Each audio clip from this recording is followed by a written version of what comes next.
星は巡り、時は満ちました。 Yo, what's good, y'all? Lad here. We've got another traveler joining us this week, Neha. She is an ice and dark dancer, hailing from Site Celestia with the dominant faction. She is our very first general pull unit now that we're inside Celestia. Her skills are kinda all over. She wants to do a little bit of everything, but her main role is in the heart of a elemental team. Let's waltz over and check her out. Her VA is Aokoga.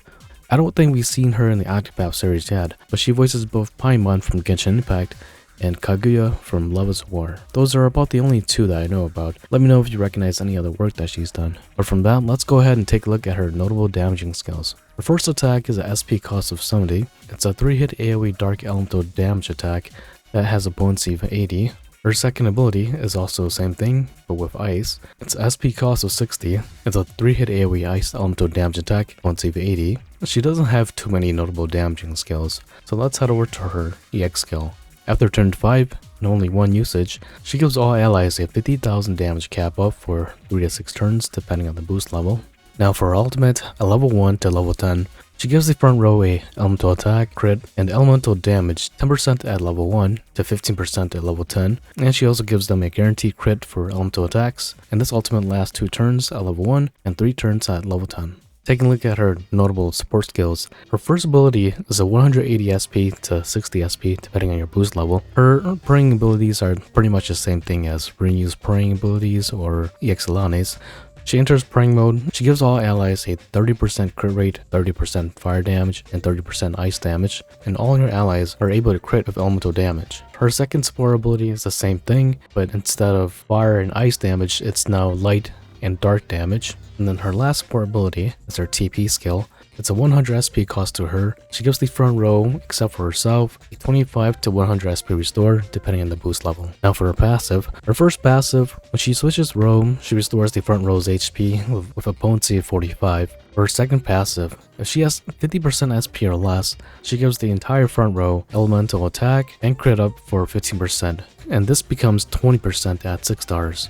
Also, she gives the front row a damage cap of 20,000, and again at 6 stars, this becomes 30,000. And then she has the 10% in ice and dark resistance, and 20% in fire and light. Taking a look at her stats here, it's similar to our praying travelers, a rather high SP with a 569 at level 100, and 639 at level 120. Her elemental attack is respectable at 417, then 482, but sadly, her abilities are catered towards support, so you probably won't see her as a damage dealer. Her physical defense is extremely low at 225 at level 100 and does not get much better when she's level 120, as it still continues to remain low at 275, so watch out for that. So now the main question, should you pull? She is in the same tier as both EX Haunted and EX Primrose, perhaps just a tier below. She enables light, dark, fire, and ice elemental attackers to absolutely shine. With a 30% damage cap to those elemental attacks, will definitely light the way forward.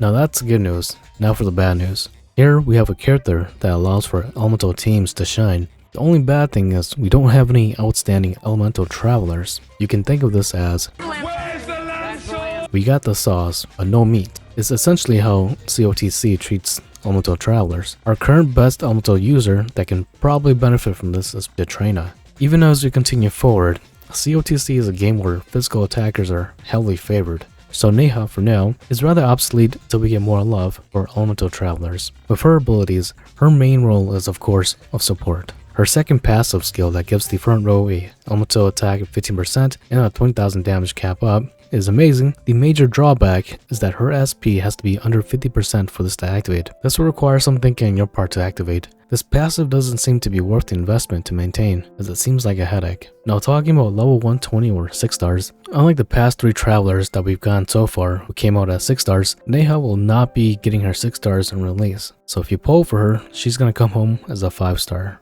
So keep that in mind.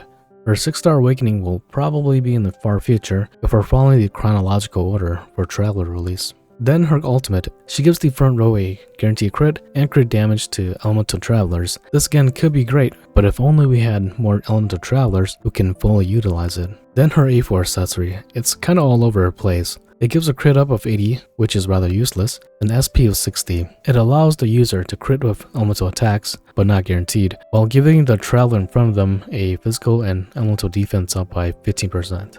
When it comes to being useful, this is a rather useless A4 accessory. Its stats are all over the place, the skill that comes with it is rather useless, and the physical and elemental defense up are nice to have, but they're not worth it for you to A4 her. Now moving away from that, longevity. I can definitely see her being used in the far future, but it's hard to gauge when that'll happen. Again, physical attackers are the current future for us, until we get better elemental attackers that synergize well with her. She's gonna get benched until then. As she's coming out as a general pull unit, this is a safe skip for all levels of play. I would highly suggest that many of us wait until she gets added to the general pull, and then hopefully get her through some means of a discount banner or a lucky pull. So with that said, let's go ahead and finish up. Character design 4 out of 5. She kind of reminds me of Minot from Street Fighter V. Egyptian and also has a crystal ball. Her VA, hearing Paimon in 2 different games can be a treat if you like her or not. Abilities 2.5 out of 5, but that 0.5 is hope for the future that good elemental attackers come out.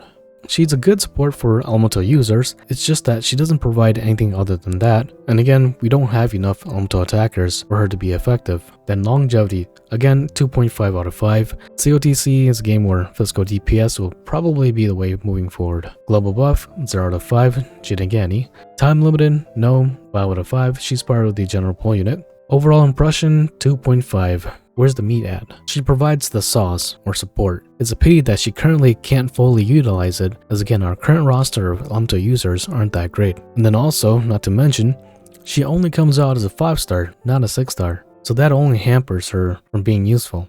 Anyways, let me know if you'll be pulling for her. I'll probably be skipping her for now. I would urge everyone to keep saving rubies, as we have a upcoming collaboration soon, and there are far better characters coming in the near future. Okay, well that was it for Neha. I'll catch you next time. Take care of yourself like always. Lad out.